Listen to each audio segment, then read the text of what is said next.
thrilled to be back in this incredible Commonwealth with the proud, hard-working patriots of Lehigh Valley, Lehigh Valley. And I'm also proud to say I won this state in a landslide. We won it by so much. And remember, I had the couple of little statements, too big to rig, make it too big to rig, because these people cheat like hell. They cheat like hell, but we won it by a lot, and maybe we should run again. Should we run one more time? I'd like to do that. I'd like to do it. But I got more votes than any candidate in the history of Pennsylvania. Can you believe that, Bo? You would have gotten more. And today I'm especially honored to be here in the place that builds some of the toughest vehicles on the road, Mack Trucks. Mack Trucks is doing a great job. We have all of the Mack people, the chairman. We have the whole group of here, all the leaders, the big guys. They're trying to get a contract for 15,000 trucks. 15,000. I said, that's a lot. I said, how many are you looking for? 10, 15? No, 15,000, sir. That's a lot of trucks.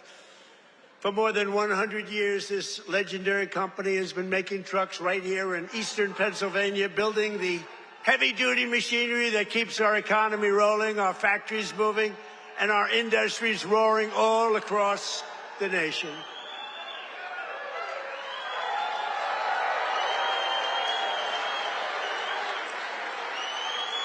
And you are the men and women who put your pride and spirit into those beautiful words, stamped on every Mack truck that said, made in the USA. It's made in the USA. And I want to especially thank the president of Mack Trucks, Stephen Roy, who I just met, who's a great guy, a great patriot, very Republican, too, which I like. He's a very strong Republican. Stephen, where are you, Stephen? Stephen. We got to get a certain very talented congressman reelected. You know that. We got to get him. Where are you? Where are you, Mr. Congressman? We got to get you back in. Thank you, and thank you, Stephen. But a very special thanks to every single worker at this fantastic factory. The job you're doing here is incredible. And I know you're applying for a big one, and we'll see how that goes. We'll have to call up some people and see if it's good. If your price is right. Is your price right, Stephen? I don't know. Maybe we'll get it down a little bit. We'll get it down. 15,000 trucks. That's a lot of trucks. But that's what this is all about. It's greatness. You built this country, and you're the ones who are making America great again. We're the hottest country in the world. For decades, the workers of this Commonwealth watched globalist politicians let other countries rip you off and close your factories, rob your jobs, take them away to foreign lands. And then I came along. We stopped it very quickly. Then we had a rigged election. But they were so stupid, they kept everything going a little bit for us. And what we've done in the last year and a half, nobody's ever seen anything like it. They put America first. They put China first. They put illegal aliens first and everybody else first but you. But we put you first by a lot. But at long last, you finally have a president who is putting workers first, putting Pennsylvania first, and putting America first. We're doing that, and we're doing it like nobody's ever seen before. And starting on my first day back in office, and this goes all the way back to 2016, too, but right from a year and a half ago, nobody's ever seen anything like this. We're the hottest country anywhere in the world by a lot. But I stood up to the trade cheaters and abusers and violators of the world like no president has ever stood up before. And now I'm standing up again because Iran cannot have a nuclear weapon, if that's okay. And we're doing quite well. I placed 50% tariffs on foreign copper, aluminum, and steel so they couldn't come in and steal your jobs. And sometimes even more than 100% tariffs. They weren't going to come in from foreign lands and steal your jobs. If they wanted to come in, they pay 100%, they pay 200%, they pay I don't care what it is. They're not going to steal your jobs, okay? And they stop.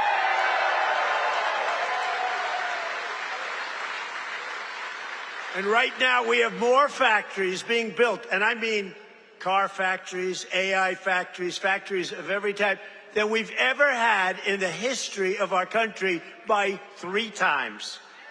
That's because they didn't want to pay the tariff. How don't you pay a tariff? You build your factory here and you hire American workers. It's quite simple, actually. But as you know, I placed a 25% tariff on foreign automobiles, and very importantly, I posed a 25% tariff on medium and heavy-duty trucks so that Mack Truck could do very well with its factory in Pennsylvania. But all American roads will be filled with American trucks very shortly. Very few people are able to compete with us anymore. They used to rip us off. It was like we were a bunch of babies. American labor worked with us, too. I just met the head of your unions, and they've been terrific. They work with us, and they're fair. They treated us good. Maybe we can negotiate a little bit tougher. Where the hell are the union guys? Those guys are great. They're great. There they are. I want to just say hello. We gotta make sure you vote for our congressman here. I'm not doing this for my health. Right? Muser. We even have Muser here. That's right. Within a single year of taking office, I slashed trade deficit with China by the largest amount in the history of trade. And we, by the way, have the biggest trade deficit cut in the history of our country, 67%. Think of this. We had a trade deficit. We cut our trade deficit. If you're a president and you cut it by 1%, they say, oh, you're doing a great job. 2%, you're a genius. I cut it by 67%. That's why you have all of these factories being built. And they'll soon be opening. They're already opening. But when those factories are opening, I don't know what you're going to do. You're going to negotiate very good salaries, that I can tell you, because they need you. In many ways, they need you more than you need them. American exports to the rest of the world are up by $150 billion. You hear that, Bo? It's not bad. You've got to wrestle a long way to make that go. Bo is going to have to win a lot of tournaments to have to make that money. Think of it, $150 billion up. We never had that. We always have losses. We take in much more than we send out. Now we're up $150 billion, and that's nothing, because when all these factories are opening up, Mr. Senator, another great one, what a great senator you have. Did you fight hard? David, did you fight hard? He was with me at, I think, every stop. I said, where the hell is David? He's right there, sir. And he's working hard, and he's a great guy, and he's working very hard for you. But a short time ago, we were a dead country. We were laughed at all over the world. We were a dead country. People were laughing. They were saying, what the hell happened to that country? The King of Saudi Arabia said it 2 years ago. I was over there. He said, you know, sir, 2 years ago you were a dead country, and now you're the hottest country anywhere in the world. It's true. And we're hotter now than we were then.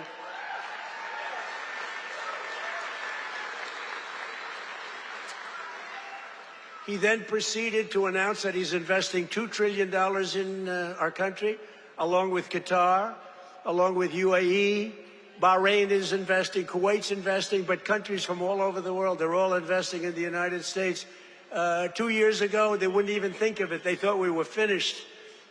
When I went to China 2 weeks ago, I met with President Xi, and we greeted each other, and he looked at me and said, man, do you move fast. Because they thought they had us, but now it's really the opposite. We are doing numbers that nobody's ever seen before, so it's great. It's great. We had a great meeting. But as you know, we just achieved a historic peace agreement with Iran to end the conflict in the Strait of Hormuz. And by the way, yesterday, 19 million barrels of oil flowed out of the Strait of Hormuz, a very beautiful place. That's the most oil in the history of the Strait. No, it's never been any, you've never seen anything like that. It's called an oil gusher. And most importantly, we are ensuring one thing very importantly, because this is why I did it. I did it for this reason, 99% for this. Iran will never have a nuclear weapon, and they've agreed to that.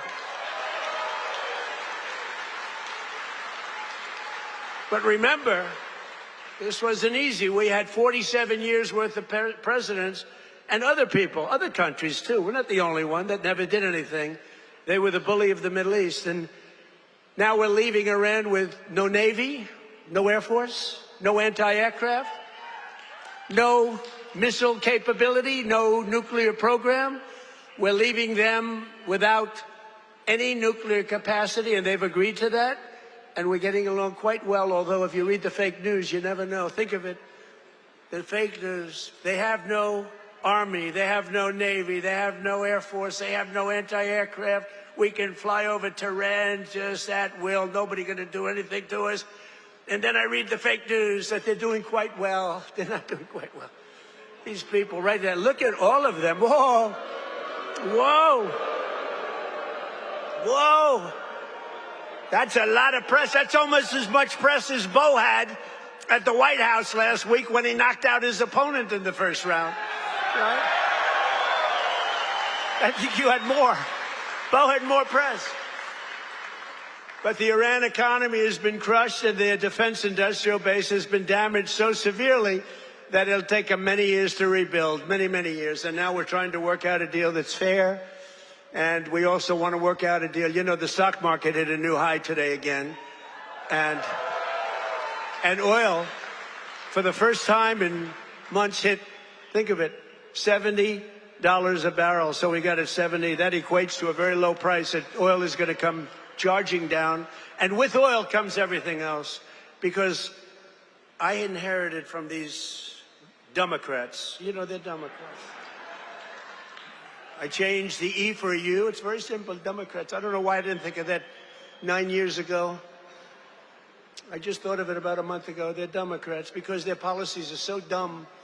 Men and women's sports. You know, Bo was with one of the great champions, Tony. Tony, could you have taken most women in the heavyweight championship? He was the heavyweight champion of the world. Do you think you would have had trouble with a woman of approximately your size? Be hard to find a woman of your size, but if we did, I think you would have been okay. What do you think, Bo? Could you have handled it? I think so. What about you, Bo? Could you handle a woman of approximately your, 182 or something? Think there's a 182-pounder that could give you a little tussle? I don't think so. I don't think so. He's such a nice guy. Say, no, not really. I don't think so. When she looked at those ears of Bo, when she looked at those ears, she'll say, I'll take a pass. She'll say, I'm not going to fight that guy.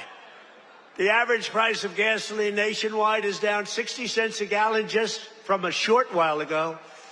And remember this. We had to make this detour. We had to go to Iran. You can't let them blow up the Middle East and then us, if that's possible. We would have gotten them before, but they would have blown up Israel. They would have blown up the entire Middle East. You can't let that. You want to see a bad economy? That's a bad economy. So, but remember that our oil in the middle of this conflict was less than it was for Sleepy Joe Biden. And we're putting out a fire. Biden, Clinton, Bush, all of them. Barack Hussein Obama. Have you heard of him? Have you heard of Barack Hussein Obama? None of them did anything. Obama gave them $1.7 billion in green cash. Remember, on a 747, they flew over piles of cash, $1.7 billion. Gave them hundreds of billions of dollars and thought they could bribe them into peace. No, the only thing they understand is what these guys in the front row understand is the hammer. Because if you look at what we did to their nuclear capacity with those beautiful B-2 bombers, that was truly a hammer. In fact, we named it a hammer, Operation Hammer.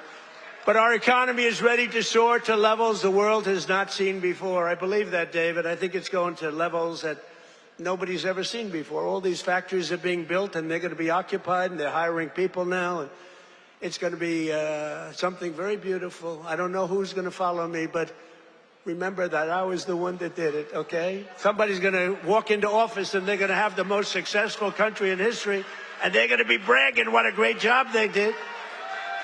Now, we did it.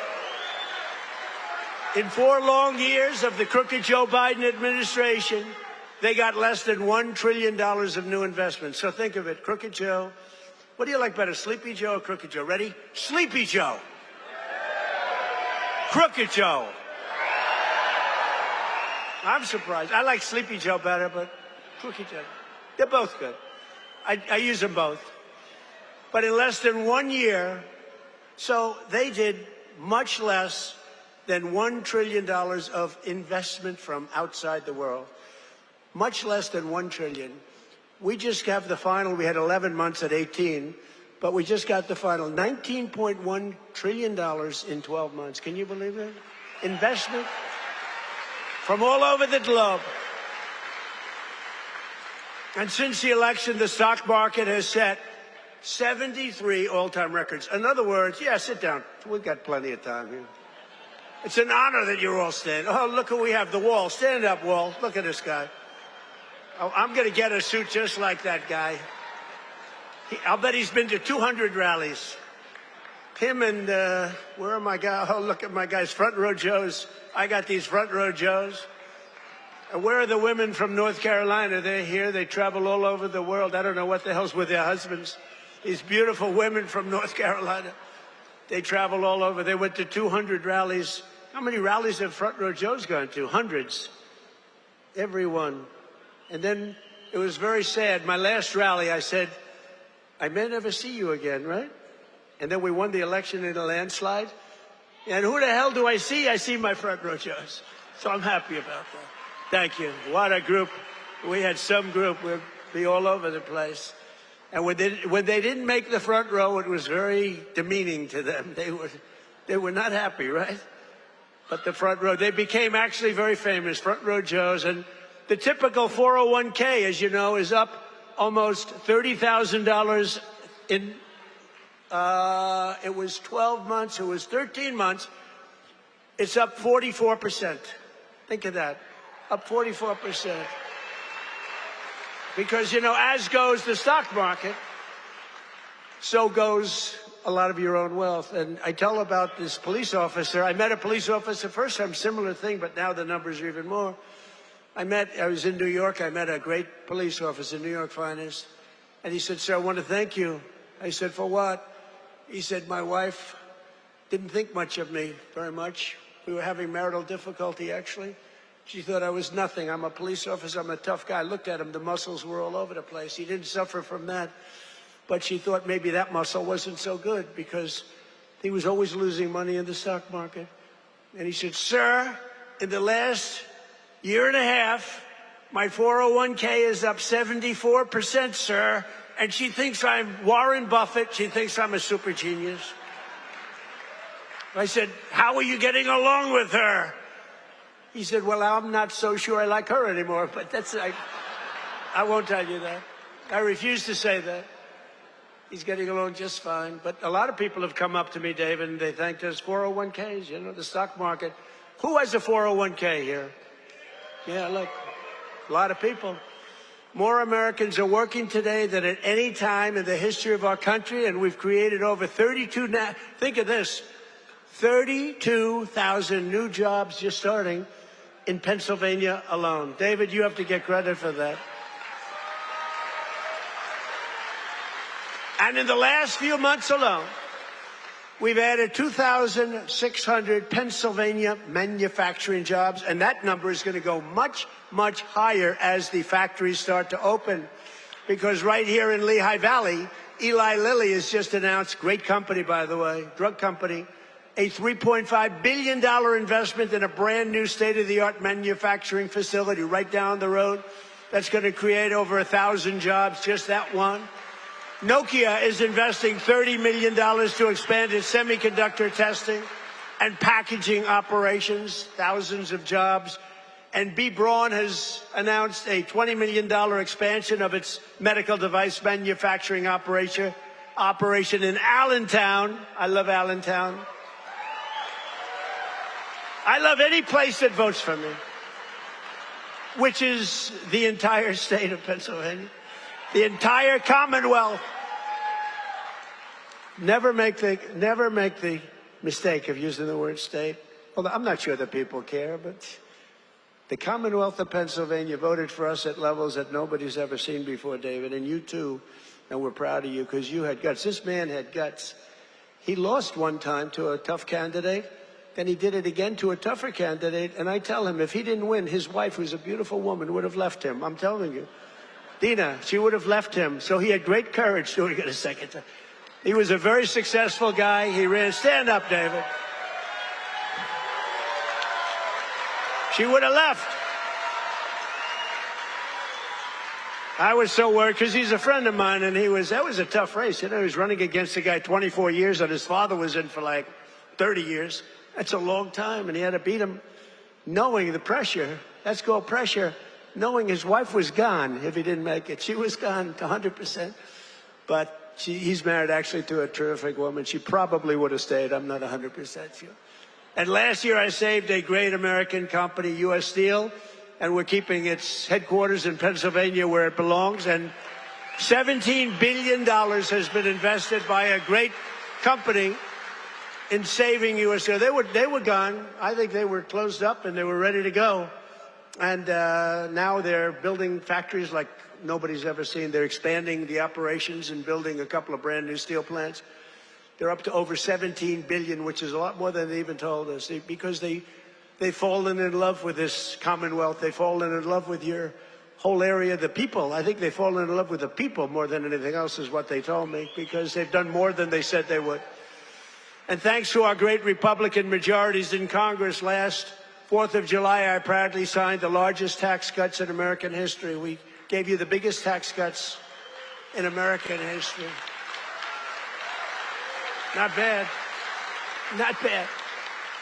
We delivered no tax on tips, no tax on overtime, and no tax on Social Security for our great Pennsylvania seniors. No tax. And our tax cuts are projected to boost take-home pay for Pennsylvanians by an average of more than $10,000 a year per household. Think of that. Not bad. That alone should win us the midterms. We got to win the Muser. We got to win the midterms. Muser's another great guy. Stand up, Muser. Been with me forever. He was thinking about running for governor. I think he would have won, but he was thinking about running for governor. And I said, I want you to stay in Congress. I want you to stay. And we appreciate it. You've done a great job. But always remember, every single Democrat in Congress voted against our tax cuts. So think of it. All of those tax cuts and many more, they want to raise your taxes, not lower them. They voted against tax cuts. You know, all my life, I sort of been political in that I found it very interesting. I was a very successful real estate person, but I love watching politics. And my whole life, I've watched politicians say, we will cut your taxes. We will cut. I never heard these people say, we will raise your taxes. This country has gotten very strange politically, especially with all the communists that are up for election. You know, you have communists. These aren't socialists. These are communists. And they're all up. How about the guy in Maine? He's got the Nazi stickers. He's got the whole deal, and they're trying to say that's a. So for 8 years, 10 years, they said Trump is a Nazi. Now they can't say that anymore because they have a guy with a tattoo on his chest. It's unbelievable. But they voted against no tax on Social Security. They voted against no tax on tips. They voted against no tax on overtime. And if they got into office, you will have all of those taxes and all of that money that you're saving, including the big savings on Social Security. It's going to all be terminated. You're going to have to start paying it. They want to pay it. I don't know what's wrong with these people. They voted in favor of the estate tax or the death tax on your farms and your businesses. You know, farmers and small business people, they love their children. If they love them, it's great. Most of the people love them. Some can't stand. I know people that can't stand their kids. They're not going to leave them 10 cents. But if you love your child, you want to leave your farm, especially from these farmers, it's born in them somehow. They want to have their children on the farm. The children don't want to leave, but sometimes they're land rich and cash poor. You know, I've known that expression too. I've oftentimes been land rich and cash poor. It's not a good period of time. And you die and you have a estate and they tax you at 40, 50, 60%. And they end up losing their farm, losing their small business. And in many cases, you don't read about this, they commit suicide. They actually go out and commit suicide because they're forced off their farm by a bank. They have to go out and borrow money from a bank. And they're forced to go out, borrow the money. They're unable to pay the loan, and the bank, even if it's a nice bank, they give them a chance, they give them another chance, and then they ultimately foreclose, they lose everything, and in many cases, they commit suicide. And I said, we're not going to have that crap go on. So you have no estate tax to pay on your small farm, small business, on your farms, your businesses, and you can, if you love your children, you can leave your farm or your small business to your child, and they're not going to lose it. If you don't love your children, then don't listen to what I'm saying, because it doesn't matter. If you don't like them, don't leave them anything. The hell with them. They probably deserve it. But think of it, the Democrats voted against the border wall. The border wall gave us the safest border. We have the safest border now in the history of the country. They voted against voter ID. You know why they voted against voter ID? Because they want to cheat. There's only one reason, Mr. Wall, right? Correct. Correct. Where do I get that suit? One day, I don't know if it's very presidential, I'm going to walk up in a suit with the design of the wall on it. I don't know. What do you think? I already have a lot. You know, I have a very elegant wife, and she says, darling, please, please, don't dance. It's not presidential. I said, but the people love it when I dance at them. And she said, please, please, the men and women's sports, please don't do the weightlifting thing.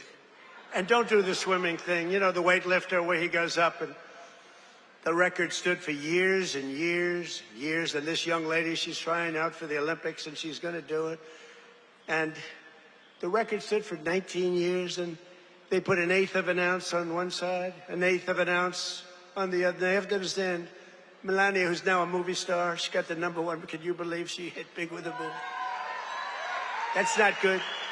There can only be one star in a family. Please remember that. But they put a little 1/8, like a feather on one side, a little bit, just to break the record. The parents are sitting right there where Big Bo is.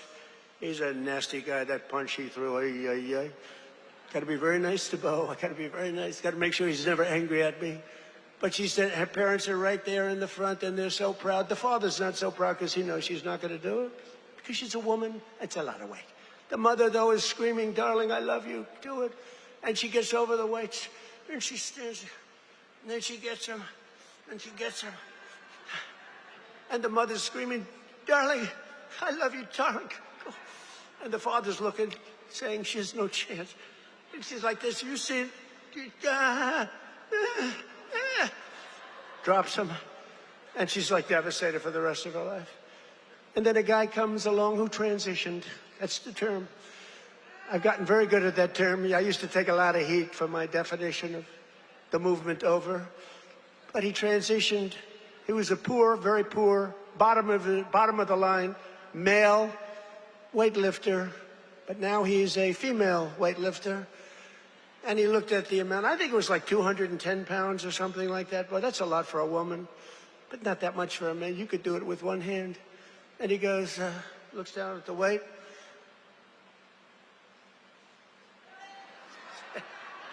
I think he did a few things for emphasis. And he won the medal. And everyone said, oh, isn't that wonderful? Are we crazy? Men should not be able to participate in women's sports.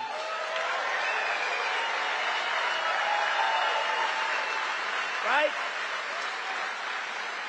That's a 99% issue. Do you ever hear the fake news? They say, that's an 80-20 issue. No, it's not. It's 99-1. You know, I've been doing politics now for 10 years. Not that long, considering I've won 3 elections, you know, so it does. But we did great in the second one. It was a rigged deal. But pretty short. But with all of that, and all of the time I spent speaking to people, they say, sir, could you cut taxes on this? Could you get me a tax deduction on a car loan? I did that. By the way, I did that.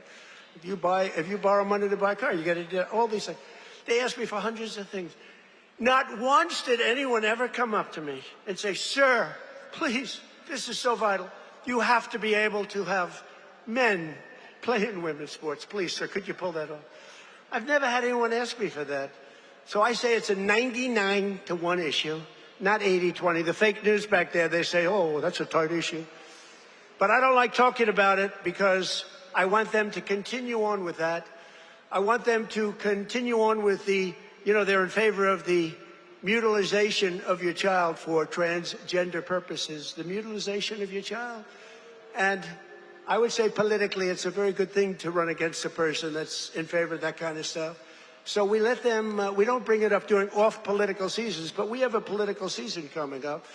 And they'll be doing all of that nonsense, and they're going to lose a lot of elections. And now, if you look at New York, we have all communists running.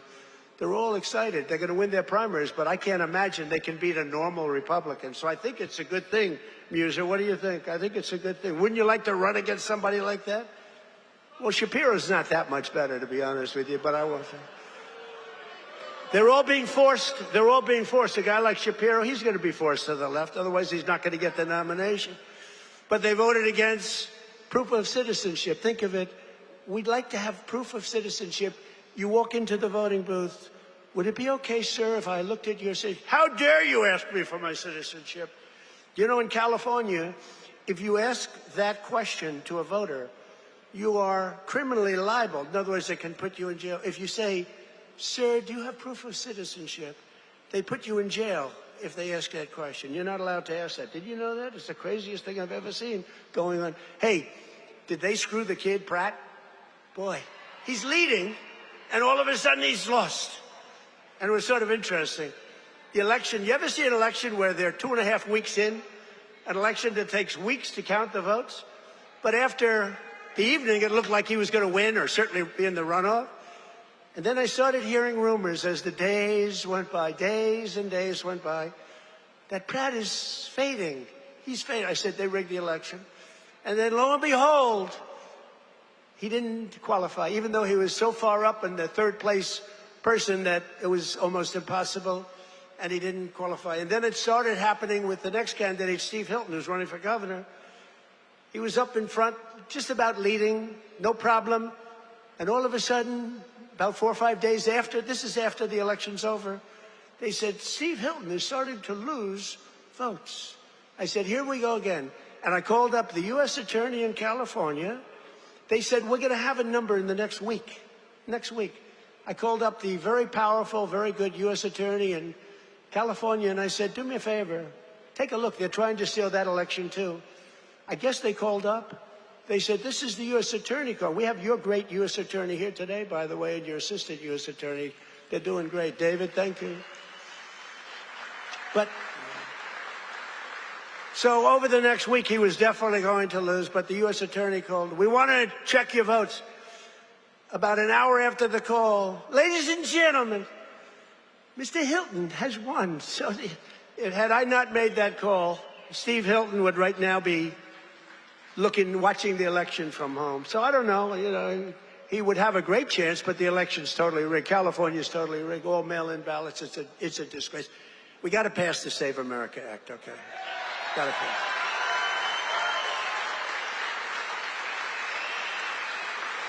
We got to pass Save America, you, McGee. Look at these guys. What love.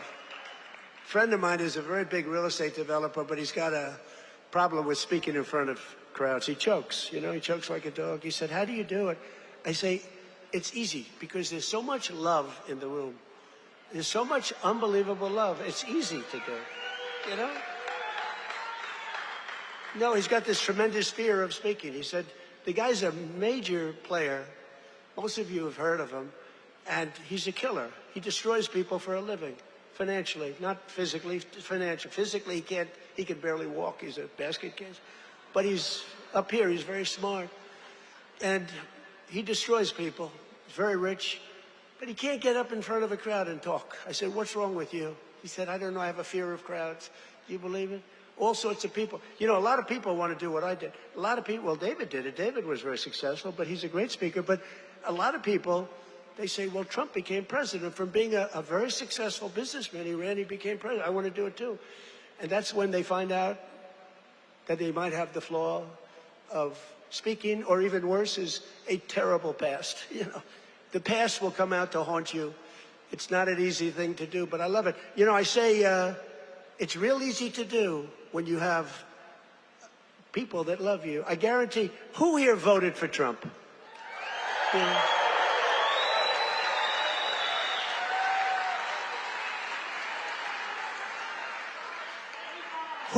Who didn't? Well, this is dangerous, so don't raise your hand. Think you're going to be cute, because you might be in big problem. Then they'll blame me for causing problems.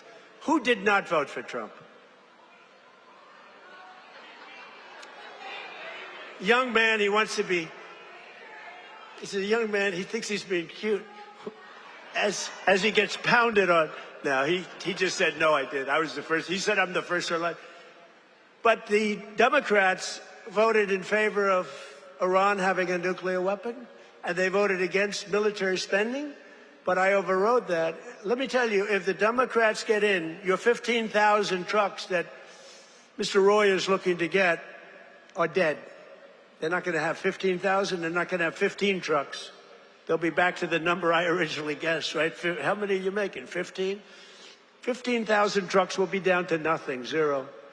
And they'll make you put electric on it, you know, electric, so that when you're in the middle of a jungle someplace and you need a charge, where's my charging booth?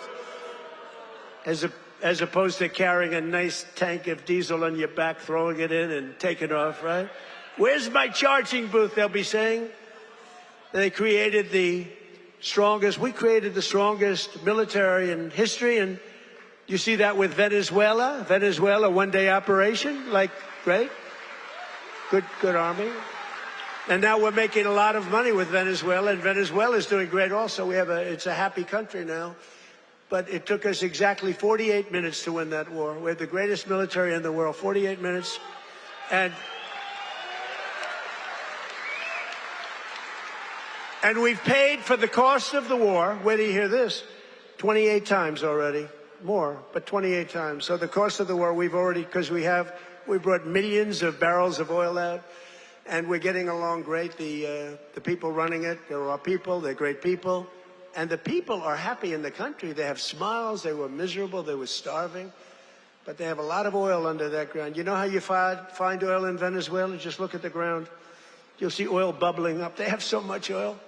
They don't know what to do with it, but they had a bad system. They're making more money now for the country than they've ever made before, and we're making a lot of money too. But also Iran, we knocked them out. 1 week, it was essentially militarily over. Much bigger country, 91 million people, and much different ideology. The ideology of the Muslims is slightly different than the ideology of the Catholics. We have the Catholics and the Muslims, slightly different. But Venezuela's been great, and Iran's been great. I mean, you know, if Iran's reasonable, if they're smart, otherwise we'll have to finish the job, which will take about maybe less than a week.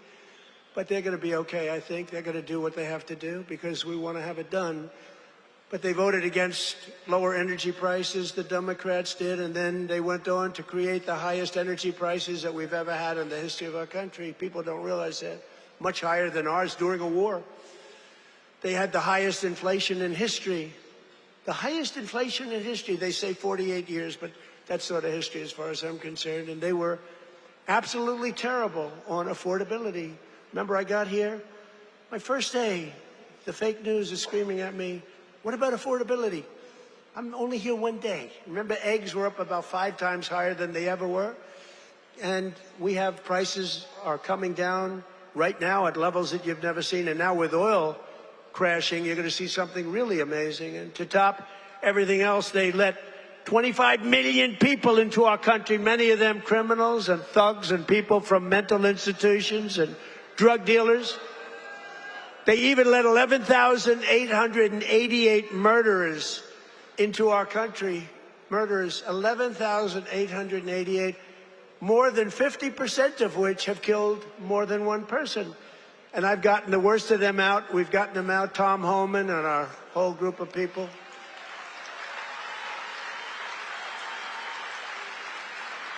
But the Democrats want open borders, and they want them all to come back in. You can imagine that. The people of this Commonwealth We'll never let that happen again. What they allowed to happen to our country, we can never allow to happen again. As an example, the war with Russia and Ukraine would have never, ever started if I were president. We can never let elections get rigged again. But we're pleased to be joined today by one of those Pennsylvanians who's benefiting from the historic tax cuts, Sergeant Sam Elias, with the Bethlehem Police Department, who's a great guy. Ooh, they know him. Sam works the night patrol so that he can help his wife take care of their 6 beautiful children during the day. And I'm told their youngest is named Melania. Can you believe that? They named Melania. Where did you come up with that one?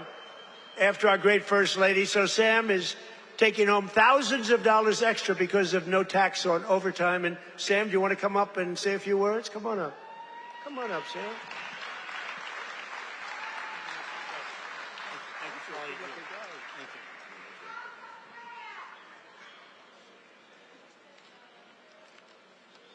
Thank you. Thank you. Good afternoon, everyone. I'd like to express my appreciation to President Trump, Congressman Ryan McKenzie, and the entire White House administration. As a father of 6 children in a single-income household, I can tell you the Working Families Tax Cuts is a policy that helps my family. Hard work should pay off, not get punished with higher taxes. No tax on overtime, no tax on tips means more money in the pockets of working Americans. For my family, these savings have translated to what was once a day trip to the park, is now an overnight stay at the Jersey Shore. Bigger tax returns have allowed Americans to create new family memories and save for future projects. As the President said, I also work night shift as a police sergeant in the fine city of Bethlehem. Thank you.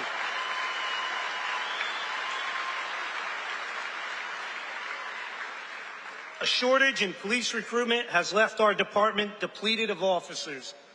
Our officers get called out for overtime to cover these shortages. Some pay periods, officers are working over 40 hours of overtime. That's why I'm grateful for no tax on overtime. Thank you, Mr. President.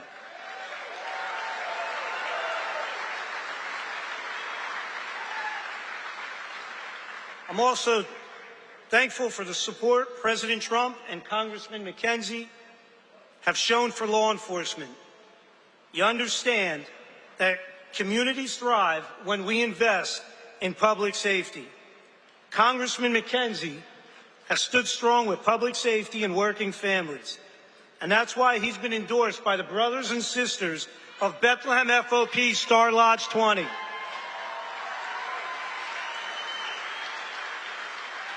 Congressman McKenzie has been on the front lines in supporting public safety. He secured $700,000 for the Bethlehem Police Department for much-needed technology and equipment upgrades at our police department, along with bringing home $1.6 million in funding for volunteer firehouses and infrastructure. Thank you, Congressman.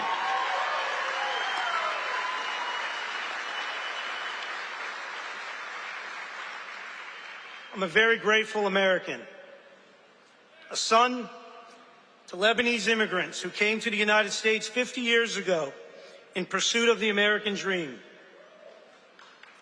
My 80-year-old father is here with me today.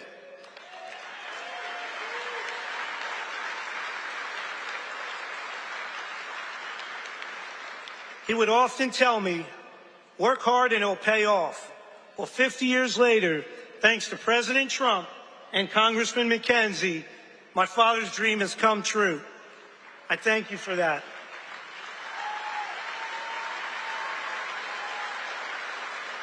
Thank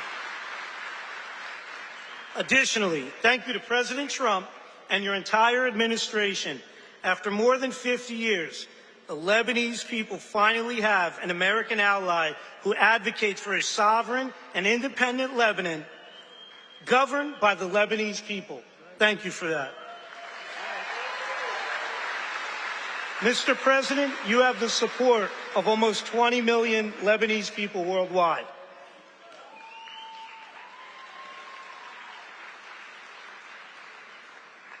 Leadership is more than a title, it's action. I'm grateful for the actions coming from President Trump and Congressman Ryan McKenzie. Your actions have prioritized the American dream. Less taxes, safer communities, and America First policies. I thank you, President Trump. Happy belated birthday, and happy birthday to the United States of America. Thank you, and God bless. Thank you, Mr. President.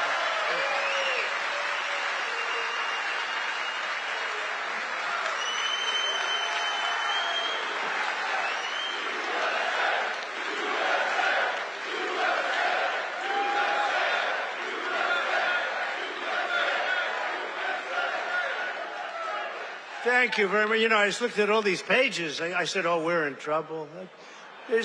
But you know what? That was good. That was a good job. I was a little worried when I saw the pages after page. Very good. Great job. Sam, where's your father? Hello, Pop. How are you? Got a good boy. Got a good boy. Yeah, taking care of your people. So our administration is also delivering one historic win after another for another group that works a lot of overtime, and that's our great auto workers. We have a lot of auto workers in here today. But just as I promised, the UAW workers, and we did great with them. You know, Republicans, I don't know, for whatever reason, they don't do like I do. But in the campaign, I ended Biden's insane electric vehicle mandate, that crazy mandate, which meant that in a short while, all cars had to be all electric, and many of them would be built in China and others in foreign countries all over the world. That's what was going to happen, and I stopped that. I ended it in my first week in office. I ran on it. And you know what? If you like electric cars, I think that's great. I wouldn't say Elon was thrilled with what I did, but he understood that. But if you like electric cars, I think it's great, but you have to have the right to buy a regular, I mean, we have more gasoline than any country anywhere in the world if you want to have gas. If you want to have a hybrid, you can have whatever the hell you want, including electric. But I terminated Biden's disastrous fuel emission standards that would have crushed Mack trucks. Mr. Roy, your company would be crushed if I didn't do that. You wouldn't be bidding on anything, neither would anybody else. It was the most insane environmental regulations ever conceived of by man. It was totally unreasonable and ridiculous. And you can sell trucks for much less money that are now much better trucks that work, that actually work. And we made interest on auto loans, fully tax deductible, but only if you buy a car that is made in the USA. Otherwise, we're not interested. Otherwise, we're not interested. And I saved the auto manufacturing business in America. We have more auto plants being built today than we've had in 60 years, than I think maybe ever. And bigger and better. They had a big one in a certain state that I love also. I love a lot of places. And they took out this old plant, but it was big. And I said, did you redo it yet? They said, we're not redoing it. We're ripping down and building a brand new one, a beauty. You know the one I'm talking about, David. But we're pleased to be joined today by Pat McHugh, a Marine Corps veteran, a great guy, who spent 28 years with Mack Trucks. And he leads the cab assembly and serves as new product line launch leader. It's a big deal. And Pat's grandfather worked here, his dad worked here, and now his son is working here and doing well. And they know how important it is to keep manufacturing jobs in Pennsylvania. Pat, say a few words. Thank you, Mr. President.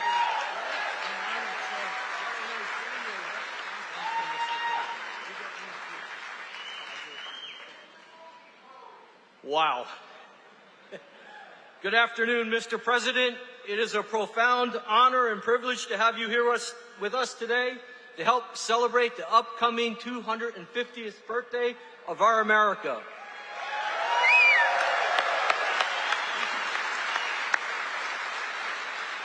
And most recently, our 125th anniversary of building Mack trucks.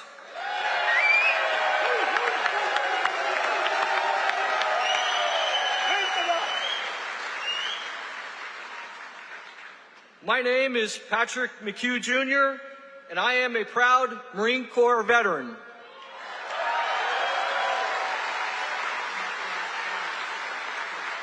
In addition to that, though, I am an even prouder Mack Truck employee.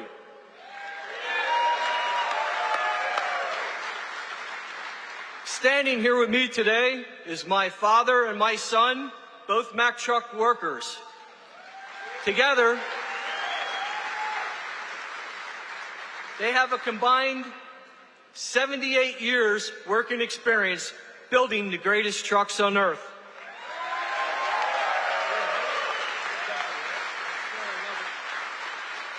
You can say Mack Trucks runs in our blood. At Mack Trucks, we work hard to build the trucks that help build America. And we are proud that those trucks are built in the United States of America.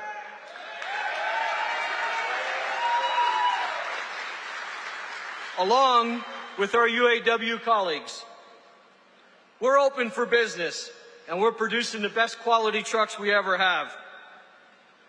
On behalf of our entire team, we warmly welcome you to our plant, Mr. President, home of the finest trucks in America, built by the most skilled and dedicated workforce in the trucking industry.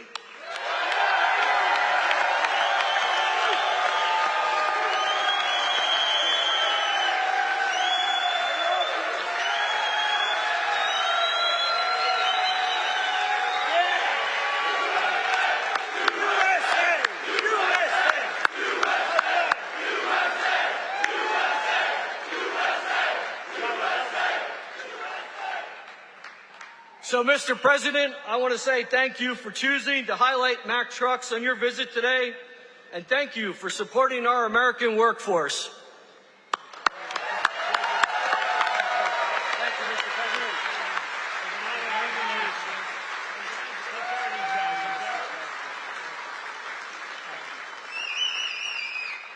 Well, thank you, Pat. That's a good family. That's a great family. Great people. They're proud of your company. I want to also thank two people, very special people, because I know them and I know what they do, and it's not easy, but they've done a great job. David Durgan and Timothy Herzog of the UAW committee. Where are you guys? Thank you.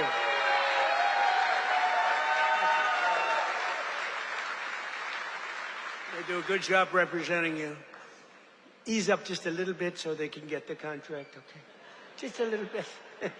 Thank you, fellas. Get this congressman elected. That's what you got to do. But we're pleased to be joined also by Labor Secretary Keith Sonderling. Keith, where are you, Keith? Where's Keith? Hi, Keith. Good job. Is he treating you guys good? Is he all right? He better treat you good. A very special guy, somebody that everybody wanted. I have to tell you, everybody wanted him. He's some person. He was actually an astronaut. He went out. He made a lot of money because he's smart. And he's now the NASA administrator. You saw that rocket 2 months ago up and go around the moon in record levels, the furthest any ship has ever flown, and come back. And he's working very heavily on the moon. But what he's done with NASA is amazing. And he's a very special person and a brilliant one, Jared Isaacman. Jared, thank you.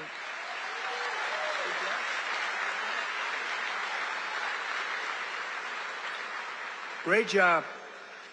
As well as, I introduced him a little bit only by the name David, because he knows me, and I know him by David.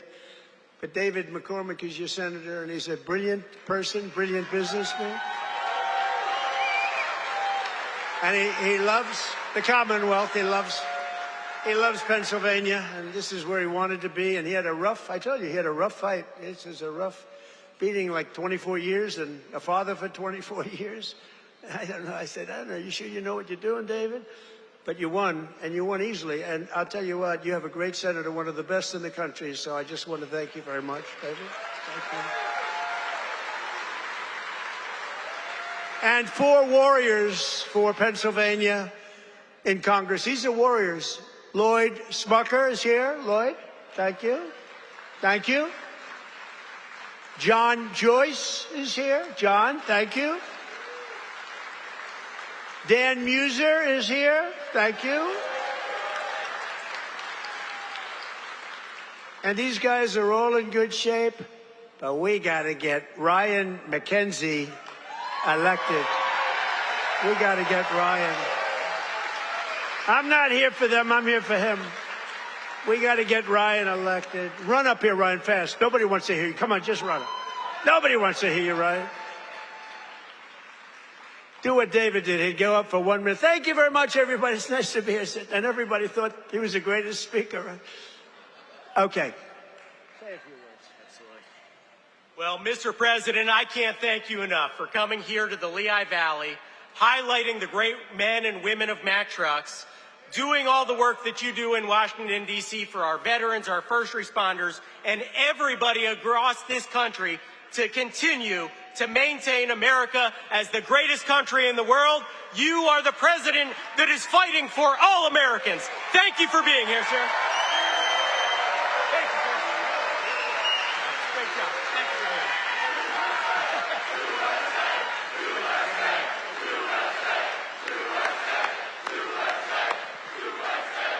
That's great. Wow, that's great. He learned something from you, David, huh? That's great. We also have one of the greatest writers anywhere in the country who knows more about the Commonwealth of Pennsylvania, I think, than anybody. She's a terrific person. Right from the beginning, she said Trump is going to win, therefore I like her. She said Trump is going to win in 2015. In fact, she wrote an article in 2014. She said this guy Trump should run. I hadn't thought too much about it. I was having a lot of fun putting up buildings, but she was very early on, and I really mean it. I don't think there's anybody that knows more about. They used to call it the Rust Belt. I call it the Money Belt now. It's gone from the Rust Belt to the Money Belt.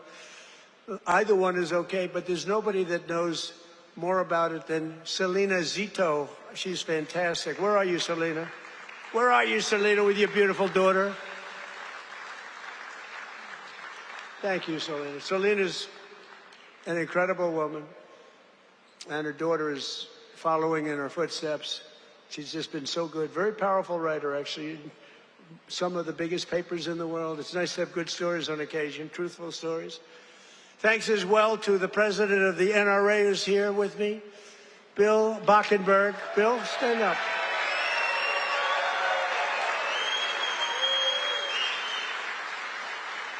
And they always give me their endorsement because I saved the Second Amendment, and you think it's easy. On occasion, it was not easy, right, Bill? But we did it. We did it with your help.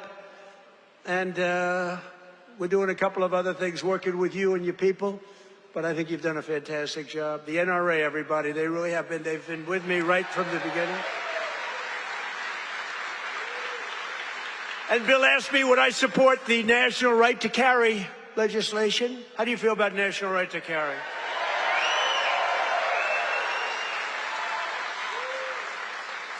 That's my free poll.